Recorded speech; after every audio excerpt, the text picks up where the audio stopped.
Hello everyone. अब हम बात करेंगे art and culture Nitin Singhania में गुप्ता एज की। गुप्ता एज बेसिकली क्या है, इस एज को हम जो है वो गोल्डन एज ऑफ इंडिया भी मानते हैं, क्योंकि इसी समय आपकी जो स्वदेशी भाषा है, स्वदेशी साहित्य है, पूरी तरीके से भारत के अंदर जो अभी की संस्कृति है वो इसी समय आपको डेवलप होते हुए नजर आती है। ठीक है। हालांकि जो गुप्ता जो रूलर्स थे उनको दो भागों में आप बांट सकते हैं। जो शुरुआती गुप्ता रूलर्स हैं उनमें आपको बुद्धिज़्म के ज़्यादा जो है वो ट्रेंड्स नज़र आएंगे। वो बुद्धिज़्म को ज़्यादा जो है वो क्या करते हुए पेट्रोनाइज करते हुए नज़र आएंगे। लेकिन बाद के जो बुद्धा गुप्ता रूलर हैं उनमें जो है वो हिंदुज़्म के प्रति जो है वो लगाव ज़्यादा देखने को मिलेगा। यही बातें यहाँ लिख के गई बताई भी गई हैं कि जो अर्लियर गुप्ता रूलर्स है वेर बुद्धिस्ट थे and continued the tradition of Buddhist architecture. लेकिन जो बाद के गुप्ता रूलर्स हैं उन्होंने टेम्पल आर्किटेक्चर पे बड़े ध्यान दिए, क्योंकि वो अपने आप को एसोसिएट करते थे हिंदुज़्म से। ठीक है। तो इसी समय टेम्पल आर्किटेक्चर जो है अपने क्लाइमैक्स पे पहुंचता है। टेम्पल जो स्थापत्य कला है वो अपनी जो है वो सर्वोत्तम स्थान पे पहुंचती है, एकदम प्लिंथ पर पहुंचता है। टेम्पल आर्किटेक्चर इस समय क्लाइमैक्स पे पहुंचता है। जिस तरीके से हमने देखा था कि मूर्ति कला जो है वो पुराने समय में यानी पोस्ट मौर्य के समय में जो है वो बहुत अपने क्लाइमैक्स पे पहुंची थी, उसी तरीके से टेम्पल आर्किटेक्चर जो है वो क्लाइमैक्स तक पहुंचते हुए नजर आ रही हैं इस समय। ठीक है। सिमिलरली बुद्ध और जैन की भी जो मूर्तियां हैं वो भी बनती हुई आपको नजर आती हैं, लेकिन इस समय जो है वो गुप्ता एज में ये अपने पीक पे पहुंच चुकी थी, इसका एग्जॉस्ट हो चुका था सारी की सारी चीज़ें। ये भी बातें आप ध्यान में रखेंगे। ठीक है। आगे बढ़ते हैं, हम ये देखते हैं केव आर्किटेक्चर की बात करते हैं। हमने देखा था कि केव का इस्तेमाल जो है पहले रहने के लिए हुआ, फिर केव का इस्तेमाल जो है बाद में चैत्य और बिहार में होने लगा पोस्ट जो है वो मौर्यन पीरियड में। अब केव के अंदर जो है वो पेंटिंग शुरू हो गई, मुराल पेंटिंग शुरू हो गई। मुराल पेंटिंग कहने का मतलब कि दीवार पे पेंटिंग जो है वो शुरू होने लगे। तो केव के में जो है एक नया फीचर्स क्या हो गया कि केव में पेंटिंग स्टार्ट हो गई। केव में जो है पूरी की पूरी मूर्तियां बनने लग गई, पेंट होने लग गए। ठीक है। और ये जो फाइनेस्ट मुराल पेंटिंग के जो फाइनेस्ट एग्जांपल है वो आपको अजंता और एलोरा के केव में मिलेगा। सबसे पहले हम अजंता केव की बात करते हैं। 29 केव हैं इसमें टोटल, जिसमें 4 जो है वो चैत्य हैं। और इस चैत्य का बनने का इस्तेमाल आपको पहले ही मैंने बताया कि चैत्य जो है वो पोस्ट मौर्य के समय जो है से ही बनता हुआ नजर आ रहा है। ठीक है। ये जो रॉक कट केव्स जो हैं वो सह्याद्री रेंज में है। ये बात वगोरा रिवर के नज़दीक है। ये बहुत वीवीआई एमसीक्यू के रूप में पूछा जा सकता है। औरंगाबाद महाराष्ट्र में, अगर आपको अजंता जाना हो तो औरंगाबाद महाराष्ट्र में जाएं और वगोरा रिवर के नज़दीक सह्याद्री रेंज में जो है वो अजंता केव है। ठीक है। अजंता केव बनने में लगभग 850 साल का समय लगता है। यह मतलब कि बहुत सारे केव डेवलप हुए, यानी 29 केव डेवलप हुए और अलग अलग समय में डेवलप हुए। हालांकि इस केव को जो है डेवलप्ड कराने में वकटक किंग हरिशेन का नाम जो है बहुत ज़्यादा आता है, लेकिन इसमें 200 बीसी से इस केव की जो है बनाने की शुरुआत होती है। उस समय समझिए कितनी नई नई टेक्नोलॉजी भी नहीं थी, सारी की सारी जो है वो तकनीक उस समय नहीं थी, फिर भी उन्होंने 29 केव बनाए जो आज जो है हम जिसको देख के मेस्मराइज होते हैं। वो 200 बीसी से लेके 650 एडी तक केव बनता रहा, यानी अजंता केव पुराना केव है एक तरीके से आप देखें। ठीक है। इसके बाद हम आगे बातचीत करते हैं। इस केव में जो बहुत सारे प्रोमिनेंट बुद्धा के जो है इमेजेस आपको मिलेंगे। ठीक है। लेकिन इस केव में जो पेंटिंग आपको दिखाई देंगी, उस पेंटिंग में जो ब्लू कलर है वो उसका एब्सेंस दिखेगा। ये भी बातें आप ध्यान में रखेंगे। ब्लू कलर का एब्सेंस इस केव में आपको देखने को मिलेगा। केव नंबर 16 जो है वहाँ बहुत एलिगेंट जो है स्पेसिमेन है। केव नंबर 16 क्या है आप देखेंगे। सबसे पहले हम देख रहे हैं ये केव नंबर 16 में इस तरीके की पेंटिंग दिखेगी। यही है आपको अजंता केव। यही है टोटल 29 केव आपको इसके अंदर दिखाई देगा। क्या है केव नंबर 16 के अंदर वो भी बातें करेंगे। द पेंटिंग आर जनरली जो थीम अबाउट द बुद्धिज्म, भगवान बुद्ध के पेंटिंग्स जो हैं वो बहुत ज़्यादा दिखेंगे यहाँ अजंता केव के अंदर। ठीक है। और पूरी के पूरी ये जो केव है वो बुद्धिज्म के वो डेडिकेटेड है। कोई दूसरे धर्म के आपको इमेजेस आपको देखने को नहीं मिलेंगे। और शुरुआती जो है यहाँ हीनयान और महायान बुद्ध, आपको पता होगा कि जो व्यक्ति, जो बुद्ध को मानने वाले, भगवान बुद्ध की मूर्ति की पूजा करते हैं, उसको महायान कहते हैं। और भगवान बुद्ध को की जो मूर्ति की पूजा नहीं करते, ठीक है, उसको हीनयान कहते हैं। हीनयान जो है वो ओरिजिनल बुद्धिज्म को मानने का तरीका है, ठीक है। तो जो 24 हैं वो महायान फेज के हैं, मतलब नए हैं, और 5 जो है वो हीनयान फेज के हैं, 5 जो है वो पुराने हैं, ठीक है, हीनयान फेज के हैं, ठीक है। Reference of Ajanta cave are found in the travel accounts of Chinese Buddhist. Fahien भी अपने ट्रेवल ब्लॉग में, अभी आपने देखा होगा कि बहुत सारे ब्लॉगिंग चैनल आ चुके हैं यूट्यूब पे, ठीक है, इसी तरीके से फाहियान भी ब्लॉग कर रहा था, ट्रैवल ब्लॉग। उसके ट्रैवल ब्लॉग में भी वो पहुंचता है कहाँ, अजंता केव, और उन्होंने अपनी ट्रैवल ब्लॉग में इस बात को लिखी है अजंता केव के बारे में, ठीक है। तो फाहियान और हुएनसांग, इन दोनों जो चाइनीज़ ट्रैवलर्स थे, इनकी जो है वो ट्रैवल जो बायोग्राफी है उसके अंदर आपको देखने को, ट्रैवल अकाउंट्स है उसके अंदर जो है अजंता केव का जो है वो चर्चा मिलेगा। इसका मतलब ये वहाँ उस समय से है, ठीक है। कुछ प्रोमिनेंट स्कल्पचर हैं, जहाँ केव नंबर 26 में अगर आप जाएं तो महापरिनिर्वाण बुद्धा की होती हुई नजर आएगी। नागा किंग और उसके कॉन्सर्ट जो है केव नंबर 19 में आपको दिखाई देंगे। ये केव नंबर 26 में, अब मैंने कहा कि महापरिनिर्वाण बुद्धिज्म बुद्ध का हो रहा है, ठीक है, मतलब कि बुद्ध अब दुनिया से जाने वाले हैं, इसको महापरिनिर्वाण कहते हैं, ठीक है। ये नागा किंग और उसके कॉन्सर्ट आपको आप देख सकते हैं।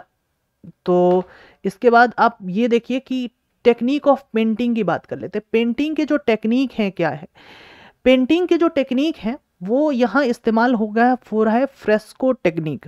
देखो पेंटिंग के 2 टेक्निक होते हैं, ठीक है। फ्रेस्को मेथड कहते हैं कि जब आप मकान बना रहे हैं ना, या जब आप प्लास्टर कर रहे हैं, उसी प्लास्टर, जो गीली प्लास्टर पे अगर आप पेंटिंग कर दें, आप देखे होंगे कि किसी नॉर्मल जो लोग हैं, मिस्त्री जो है, जो आपके यहाँ कोई ऐसी मिस्त्री है जो आपके यहाँ जो है वो प्लास्टर करने आता है, तो वो अपनी जो है वो प्लास्टर करने वाले ही उस इक्विपमेंट से अपना नाम लिख देता है, ठीक है, या अपना नंबर लिख देता है। तो आप वो जो नाम और नंबर उन्होंने लिखा ना, तो वो उसको आप फ्रेस्को पेंटिंग में कह सकते हैं। फ्रेस्को पेंटिंग में क्या होता है कि इसमें एक तरीके से गीली जो मिट्टी है, गीला जो दीवार है, उसके ऊपर ही पेंटिंग की जाती है। इसके 3 स्टेप में पेंटिंग होते हैं। पहले स्टेप में कि जो गोबर है उसको राइस हस्क के साथ मिलाकर उसके ऊपर पूरी लेप लगाई जाती है। उसके बाद फिर लाइम प्लास्टर लगाए जाते हैं, चूना लगाया जाता है। फिर उसके बाद जो है वो कलर्स और पिगमेंट्स लगाए जाते हैं, और इसी कलर्स और पिगमेंट में अजंता में आपको ब्लू कलर नहीं दिखेगा, यही बार बार मैं कह रहा हूँ, ठीक है। और this allowed the pigment to seep और create the lasting image on the rock surface. इस तरीके का इमेज फिर बनता हुआ दिखेगा, और जिसका इम्पैक्ट बहुत दिनों तक आपको देखने को मिलेगा। इसमें सबसे बड़ा एग्जाम्पल है, एक प्रिंसेस हैं जिनकी मृत्यु हो रही है, फ्लाइंग अप्सरा की जो है वो इमेजेस जो है वो फ्रेस्को मेथड से ही बनता हुआ नजर आएगा। आगे हम पेंटिंग पढ़ेंगे, एक डेडिकेटेड चैप्टर है पेंटिंग के ऊपर, फिर बात पेंटिंग के ऊपर करेंगे, ठीक है। अब हम बात करते हैं एलोरा केव्स की। ये अजंता केव से 100 किलोमीटर दूर है, 34 केव है। इस केव में आपको अजंता से थोड़ी अलग चीज़ें दिखेंगी। अजंता तो पूरे डेडिकेटेड है बुद्धिज़्म के लिए, लेकिन इस केव में आपको हिंदुज़्म के भी कुछ केव मिलेंगे, कुछ जैन के भी केव मिलेंगे। 17 हिंदुज़्म के केव हैं, ब्राह्मणिकल केव हैं, 12 बुद्धिस्ट के केव हैं और 5 जैन के केव हैं। टोटल 34 केव हैं। एक से जो 12 केव हैं वो बुद्धिस्ट केव हैं, 13 से 29 केव हिंदू केव हैं, और लास्ट के जो 30 से 34 केव हैं जो दिगंबर सेक्ट के हैं, यानी जैन के केव हैं, ठीक है।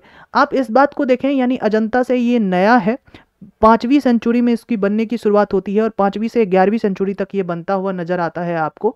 और इसको बनाने में जो सबसे ज़्यादा जो जिस डायनेस्टी को श्रेय जाता है हिंदुज़्म और बुद्धिस्ट के केव में, वो राष्ट्रकूट डायनेस्टी को श्रेय जाता है, और जैन केव बनाने के लिए यादव डायनेस्टी को आप श्रेय दे सकते हैं, ठीक है। और इस केव में जो है वो आपको, इसका मतलब तीनों धर्म के इमेजेस आप दिख रहे हैं, तो आप इस केस में आप नेचुरल डाइवर्सिटी देखेंगे इन टर्म्स ऑफ थीम और in terms of architectural style. क्यों? क्योंकि आर्किटेक्चरल स्टाइल इसलिए नज़र आ रहा है कि अगर आप डेडिकेटेड एक धर्म के ऊपर केव बनाते तो जातक कहानियाँ लिखते, और अब तीनों धर्मों की स्टोरी को संकलित कर रहे हैं तो एक तरीके से बहुत डाइवर्स स्टोरी तो आएगी ही है, स्वाभाविक सी बात है। ठीक है, कुछ प्रोमिनेंट केव जो एलोरा में है, केव नंबर 10 के अंदर आप देखेंगे, केव नंबर 10 में अगर आप जाएं, आपको 1 से 12 तक तो बुद्धिस्ट ही केव है, तो 10 जो है वो बुद्धिस्ट चैत्य है, जिसको जो है विश्वकर्मा केव भी कहते हैं या कारपेंटर केव भी कहते हैं। बड़ा बहुत बहुत इंपॉर्टेंट केव है। ठीक है, बुद्ध जो है यहाँ धर्मचक्र मुद्रा में बैठे हैं, हमने अभी पीछे बात की थी बहुत अलग अलग मुद्रा की, धर्मचक्र मुद्रा, अंजलि मुद्रा, वराह मुद्रा, ठीक है, और अभय मुद्रा, इन सारे मुद्राओं की बात की थी। तो धर्मचक्र मुद्रा में बुद्ध बैठे हैं बोधि ट्री के अंदर। तो ये इस तरीके के इमेज दिखेंगे। केव 14 को जो है वो रावण की खाई केव कहते हैं। ठीक है, केव 15 जो है वो दशावतार केव है, दशावतार टेम्पल है। केव 16 जो है वो कैलाश टेम्पल है।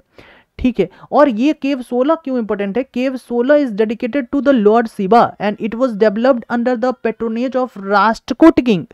कौन? कृष्णा 1। और ये मोनोलिथ से कार्व आउट हुआ है, यानी एक ही पत्थर को काट के केव 16 बनाया गया है।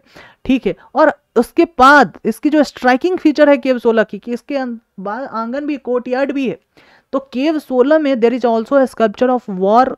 केव 16 के वॉल पे कैलाश टेम्पल की जो है वो रावण सेकिंग माउंट कैलासा, माउंट कैलाश को जो है वो रावण सेक कर रहा है। It is considered the one of the masterpiece of Indian sculpture. Cave number 16 जो है उसमें आपको इंडियन स्कल्पचर के मास्टरपीस दिखाई देंगे। इतनी अच्छी मूर्तियां दिखाई देंगी क्योंकि कैलाश टेम्पल की मूर्तियां हैं और कैलाश से रावण का संबंध आपको पता ही है। ठीक है, उसके बाद धूमर लेन जो है केव 29 में है। फिर रामेश्वर लेन जो है वो लेना जो है वो केव 21 में है। ठीक है, तो इसके बाद दो फेमस जैन केव आप देखेंगे, तो एक है इंद्र सभा जो केव 32 में है, एक है जगन्नाथ सभा वो केव 33 में है। तो 32 और 33 वाले केव के ऊपर हमने बात की।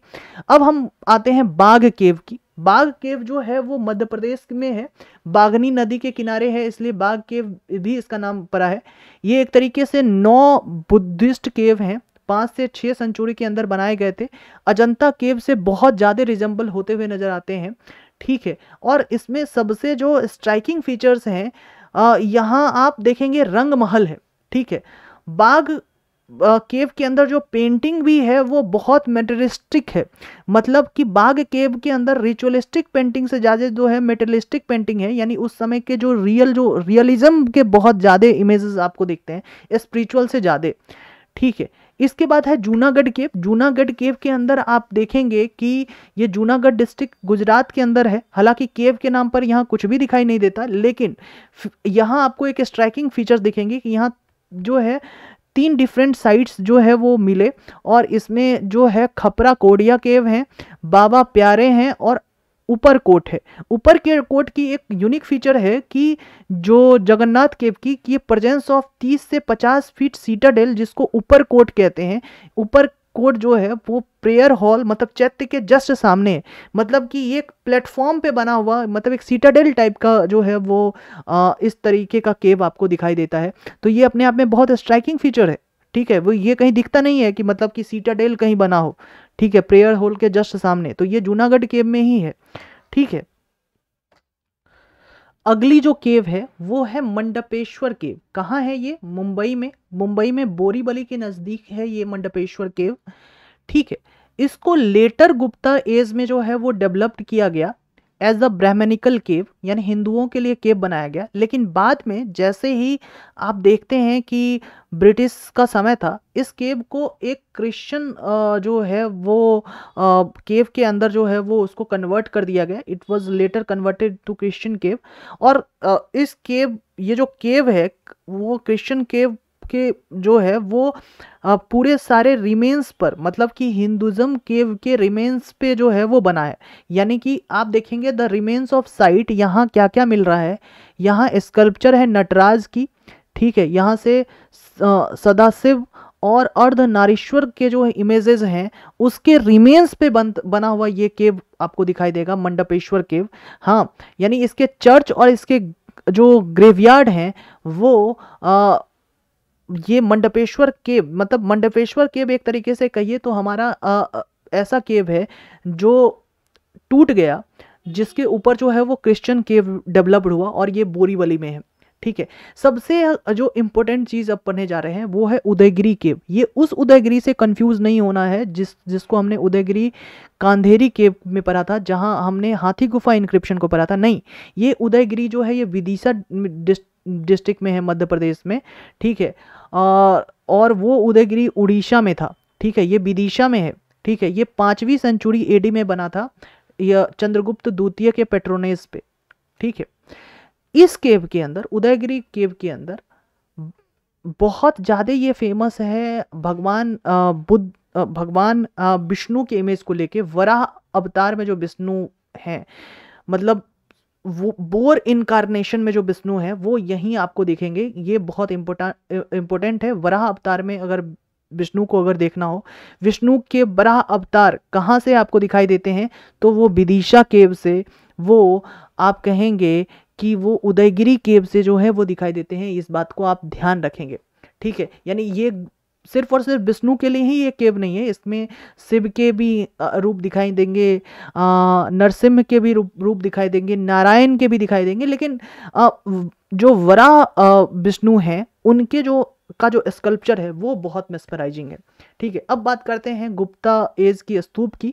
क्या गुप्ता एज में स्तूप बन रहा था? नहीं, स्तूप जो है एक तरीके से डिक्लाइन हो गया था लेटर गुप्ता के अंदर, और चूंकि मंदिर बनने की जो है वो शुरुआत होने लगी थी, तो आप देखेंगे कि हालांकि इस समय आप धामेक स्तूप जो है, जो सारनाथ में है, वाराणसी के नज़दीक, वो इस समय स्तूप बनता हुआ डेवलप होता है नजर आ रहा है, लेकिन स्तूप एक तरीके से बनने की स्थिति जो है वो खत्म होते हुए नजर आ रही है। तो ये आप कह सकते हैं कि it is mark at the spot where Buddha gave his the first sermon। कहाँ जो धामेक स्तूप है वो इसलिए बनाया गया कि धामेक ही वो जगह है सारनाथ में जहां बुद्ध ने पहली बार जो है वो प्रवचन दिया था, इसलिए ये स्तूप जो है वहां बनाया गया। ठीक है, लेकिन स्तूप बनाने की जो है एक तरीके से आप कहें कि वो खत्म सा हो चुका था। अब बात करते हैं स्कल्पचर के ऊपर, मूर्ति कला।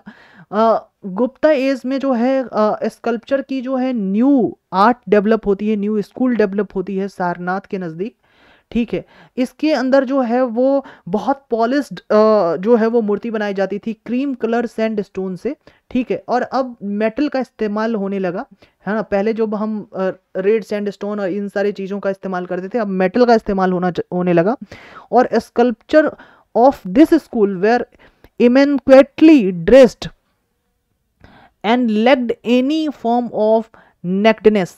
मतलब अब जो स्कल्पचर बन रही है वो गांधार से भी अलग है, वो मथुरा से भी अलग है। कि गांधार और मथुरा में जो है थोड़े थोड़े कहीं ना कहीं कोई पार्ट था जहां आपको दिख रहा था भगवान के, लेकिन अब कोई भी पार्ट आपको दिखने को नजर नहीं आता है गुप्ता एज में।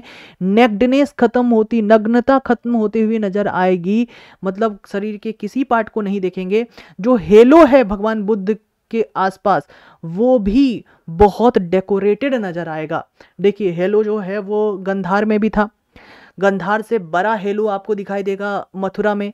लेकिन अब जब मैंने कहा था कि जैसे जैसे आप आगे बढ़ेंगे, सिर्फ आर्ट एंड कल्चर में यही है कि उसमें डेकोरेशन बढ़ता जाएगा और कुछ नहीं है। सुल्तानगंज जो बुद्धा की इमेज जो सुल्तानगंज से मिली है बिहार में, ये कॉपर स्कल्पचर है और बहुत पॉलिश्ड स्कल्पचर है। आप देख रहे हैं क्रीम कलर की स्कल्पचर है। ठीक है, अब देख रहे हैं, तो ये बातें आपको देखने को मिलेगी। ठीक है, कुछ बातें और भी पढ़ लें और important ancient encryptions and addicts की बात कर लेते हैं। सौगुरा है एक जगह जहां से कॉपर प्लेट मिला है। सौगुरा कहाँ है? ठीक है, सौगुरा से जो कॉपर प्लेट मिला है ये अर्लीस्ट नोन कॉपर प्लेट है। ठीक है, इसको सौगुरा कॉपर प्लेट भी कहते हैं। ठीक है, इस सौगुरा कॉपर प्लेट्स की वैल्यूज इतनी क्यों है? क्योंकि इसके अंदर जो है मौर्यन रिकॉर्ड्स आपको मिलते हैं, मौर्यों के बारे में पूरी जानकारी मिलती है।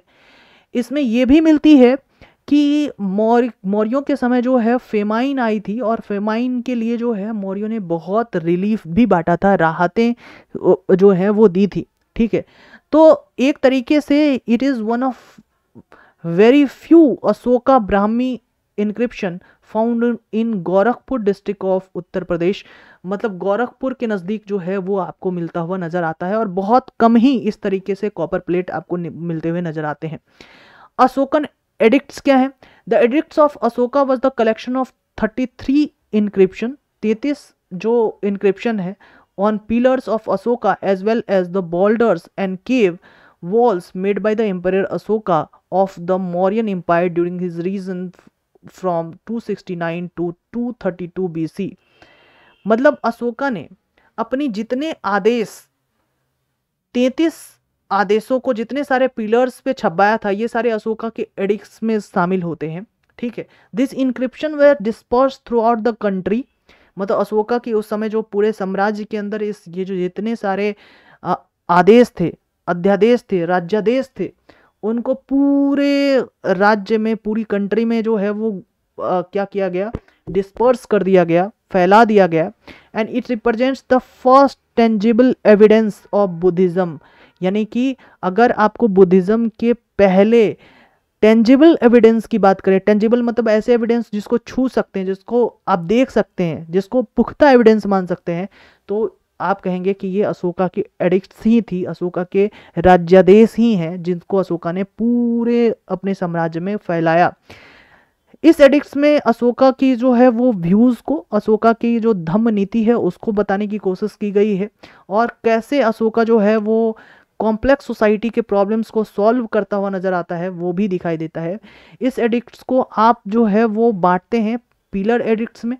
कुछ चीज़ें अशोका ने आदेश पिलर के ऊपर छपाया, कुछ आदेश जो है उन्होंने रॉक के ऊपर छपाया, जिसमें 14 आदेश जो है टर्म्स है 1 to 14, और and 2 separate one found in Orissa.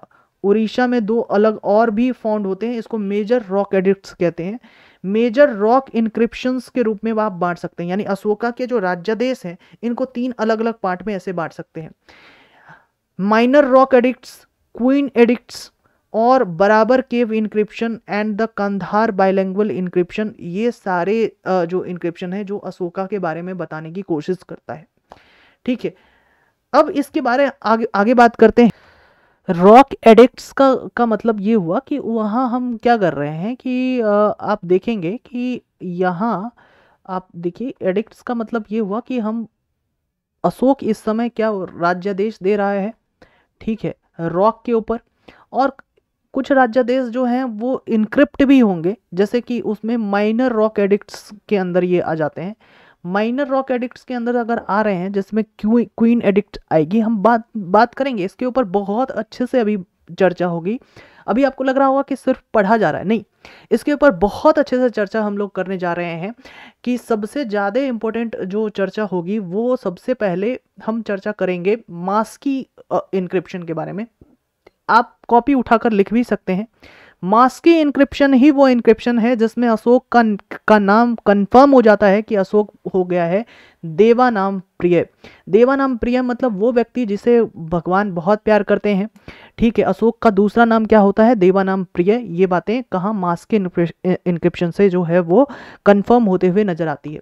रुमनदेई encryptions जो है पिलर एडिक्ट्स है, उससे क्या पता चलता है? उससे ये पता चलता है कि अशोक ने लुम्बिनी, रुमनदेई कहाँ है? लुम्बिनी में। लुम्बिनी कहाँ है? जहाँ भगवान बुद्ध ने जो है वो जन्म लिया था, तो लुम्बिनी है नेपाल में। तो इसका मतलब ये हुआ कि अशोक ने यहाँ एक पिलर खड़ा किया, उस पिलर के ऊपर बहुत कुछ लिखी हुई है। उस पिलर से, उस लिखी हुई चीज़ से ये पता चलता है कि अशोक ने लुम्बिनी की यात्रा की थी, और अशोक जब लुम्बिनी पहुंचा तो उन्होंने लुम्बिनी के लोगों को जो है वो टैक्स देने से एग्जम्प्ट कर दिया कि अब वहाँ के लोग टैक्स नहीं देंगे। और उन्होंने ये कहा कि उन्होंने fixed its contribution of grain at 1/8।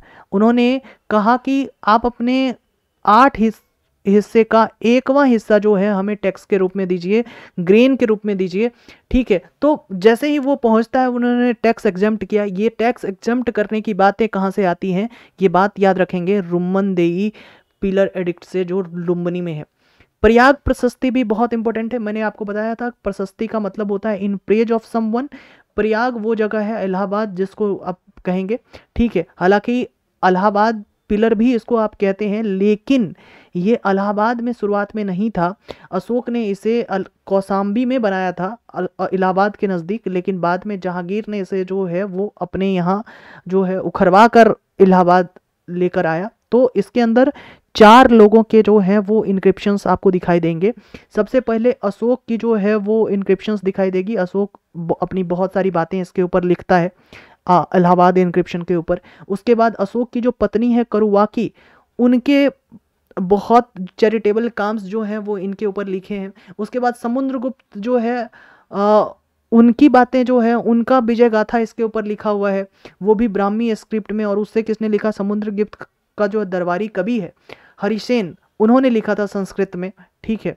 कि समुद्रगुप्त ने, इसका मतलब ये हुआ अगर समुद्रगुप्त जो है अगर यहाँ अपनी इंक्रिप्शंस को लिखा रहा है, इसका मतलब ये हुआ कि उन्होंने, समुद्रगुप्त ने जो गुप्ता की बाउंड्री है उसको भी पार कर ली है। इसके बाद जहांगीर के इंक्रिप्शंस आपको इसके ऊपर दिखेंगे जो पर्सियन में है, ठीक है। तो 4 लोगों के जो हैं वो इंक्रिप्शंस इसके ऊपर दिखेंगे। इंक्रिप्शंस कहने का मतलब क्या होगा, आप यही समझ रहे होंगे, अच्छा इंक्रिप्शन करते जा रहे हो और बता दिए। इंक्रिप्शन का ये मतलब है कि पत्थर के ऊपर अगर आप कुछ लिख रहे हैं तो छैनी हथौड़ी से लिखना पड़ेगा। तो अगर आपने पत्थर के ऊपर लिख दिया ABCD, तो ये इंक्रिप्शन आप कर रहे हो। कुछ भी लिख रहे हो तो इंक्रिप्शन कर रहे हो, पत्थर के ऊपर लिखने को कहते हैं इंक्रिप्शन, ठीक है। मेहरौली पिलर आपके बारे में पता होगा। मेहरौली पिलर को लेके सबसे इंपॉर्टेंट चीज़ें क्या याद रखनी है कि ये रस्ट फ्री जो है वो पिलर है। ये इस पिलर को किसने बनाया था? चंद्रगुप्त द्वितीय ने बनाया था। किसके कमेमोरेशन के लिए बनाया था? चंद्रगुप्त द्वितीय ने। चंद्रगुप्त द्वितीय गुप्ता डायनेस्टी के थे, उन्होंने लॉर्ड विष्णु के लिए बनाया था। विष्णु पद के रूप में इसको जो है वो पिलर को खड़ा गया था। लेकिन ये अभी आपको कुतुब मीनार कॉम्प्लेक्स में दिखेगा, मेहरौली आयरन पिलर, ठीक है। इसके बाद हम देखेंगे कि कलसी जो इंक्रिप्शन है, कलसी इंक्रिप्शन जो है वो क्यों इंपॉर्टेंट है? कलसी इंक्रिप्शन इसलिए इंपॉर्टेंट है, कलसी जो जगह है वो आपको देहरादून और चक्राता के बीच में जो है वो मिलेगा, ठीक है। और ये यमुना रिवर के नज़दीक है। कलसी इंक्रिप्शन इसलिए इंपॉर्टेंट है कि यहाँ अशोक ने अपने 14 रॉक एडिक्ट्स जो है वो स्थापित किए थे, और उसमें जो है बहुत सारी बातें अशोक ने लिख के बताई थी प्रकृत में, ब्राह्मी में, ठीक है। और अशोक में यहाँ से पता चलता है कलसी इंक्रिप्शन से कि अशोक अपनी जो एडमिनिस्ट्रेशन में है वो कैसे ह्यूमन अप्रोच रखता हुआ नजर आता है। ये बातें आपको यहाँ से पता चलते हुए नजर आती हैं। इसके बाद मास्की इंक्रिप्शन, बड़े ध्यान से, मास्की इंक्रिप्शन ने कंफर्म किया कि देवानाम प्रियदर्शी जो है वो अशोक का नाम है। साथ ही साथ it was the first edict of empire Ashoka, जिसका जहां देवानाम प्रियदर्शी नाम है। और ये मास्की इंक्रिप्शन ये भी बताता है कि अशोक का जो साम्राज्य है वो कर्नाटक तक फैला हुआ था, अशोक का साम्राज्य कृष्णा वैली तक फैला हुआ था। ये भी बातें बताती है, ठीक है।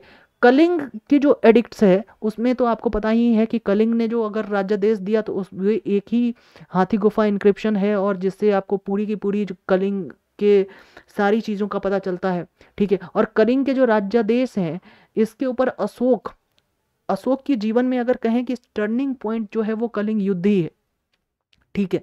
अशोक ने इस कलिंग युद्ध में जो है इतने सारे लोगों के कटे सर होने के बाद देखा कि युद्ध के बाद की क्या परिस्थिति होती है, तो अशोक ने युद्ध को वहीं छोड़ा और उन्होंने पाथ ऑफ नॉन वायलेंस जो है वो अपना ली, और उन्होंने बुद्धिज्म को अपनाया, और बुद्धिज्म का तो गजब प्रचारक बन गया अशोक, ठीक है। और अगर आप देखेंगे तो यहाँ कलिंग एडिक्ट्स में जो 14 में से 11 जो सेट हैं, 11 सेट ऑफ जो राज्यादेश हैं वो यही हैं, ठीक है। और ये मगधी में लिखे गए हैं। इसके बाद अशोक ने 2 और जो है पीस पिलर जो है वो यहाँ स्थापित किए थे, 2 और पिलर स्थापित किए थे। इन 2 पिलरों में अशोक ने वहाँ की जनता से संवाद करने की कोशिश की। युद्ध के बाद की जो जनता है, जो नई जनता आपके साथ जुड़ी है, आपने वहाँ इससे युद्ध किया, वहाँ के राजाओं को हराया, और फिर आपके पास जो नई जनताएं आई हैं उनके प्रति अशोक जो है कैसे शांति वाली नीति, पैसिफिकेशन की नीति अपनाए, ये भी बातें जो है उसी पिलर के ऊपर इनक्रिप्टेड थी। क्या क्या तरीके होंगे उनको जो है अपने में एकोमोडेट करने के, ये अशोक ने कहा। हाँ, अब कंगन हाली इंक्रिप्शन जो है वो क्यों इंपॉर्टेंट है, ये गुलबर्गा डिस्ट्रिक्ट है कर्नाटका के, वहाँ है, ठीक है।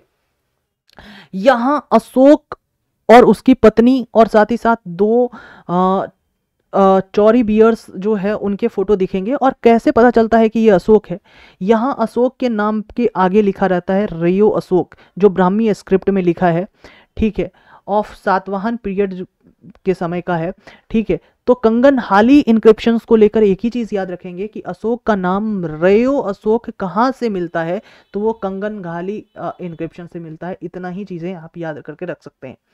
अईहोल इंक्रिप्शंस जो है वो बहुत इंपॉर्टेंट है। अईहोल इंक्रिप्शन से आपको किसके बारे में पता चलता है, चालुक्य के बारे में पता चलता है। हालांकि अईहोल इंक्रिप्शन जो है वो इंक्रिप्शन है जो मेगुती टेम्पल्स में से जितने सारे इंक्रिप्शंस मिले उनको अईहोल इंक्रिप्शंस कहते हैं, यानी inscriptions found at the Meguti temple is called Aihole inscriptions, ठीक है। और इस इंक्रिप्शन से ये पता चलता है कि चालुक्य की जो है क्या कितनी गौरवान्वित हिस्ट्री रही है। ये इंक्रिप्शन संस्कृत में लिखा है, कन्नड़ स्क्रिप्ट में भी है, और इसमें यह बताया जाता है कि कैसे पुलकेशिन द्वितीय ने हर्षवर्धन को जो है वो हराया था, ठीक है, और कैसे चालुक्य ने, ठीक है, पल्लवा के ऊपर जो है अपनी विजय स्थापित की। साथ ही साथ कैसे अईहोल से अपनी कैपिटल को शिफ्ट किया गया बदामी, ये भी जो है वो बातें लिखी गई थी।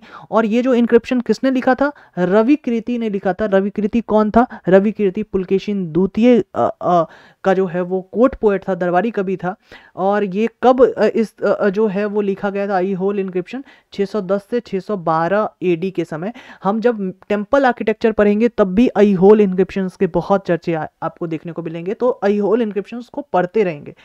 हाथी गुफा इंक्रिप्शन फिर से आ गया। हाथी गुफा इंक्रिप्शन आपको पता है कि मैंने कहा था कि प्रथम प्रशस्ति है ये, और खारवेल को अगर जानना है तो खारवेल को जानने के एक ही तरीके हैं, वो this is the only one main source of information of Kalinga ruler Kharavela, ठीक है। इसमें जो है वो हाथी गुफा इंक्रिप्शन में 17 लाइन प्रकृत लैंग्वेज में है और ब्राह्मी स्क्रिप्ट में है, ये भी याद रखेंगे, ये बहुत इंपॉर्टेंट है। कितने लाइन है, 17 लाइन है जो प्रकृत लैंग्वेज में है, ठीक है। तो ये बताता है कि एक तरीके से कि प्रकृत लैंग्वेज में है, मगधी में है, तो ये बताता है कि अशोक की कितनी ज़्यादा वहाँ जो है वो इन्फ्लुएंस रहा होगा।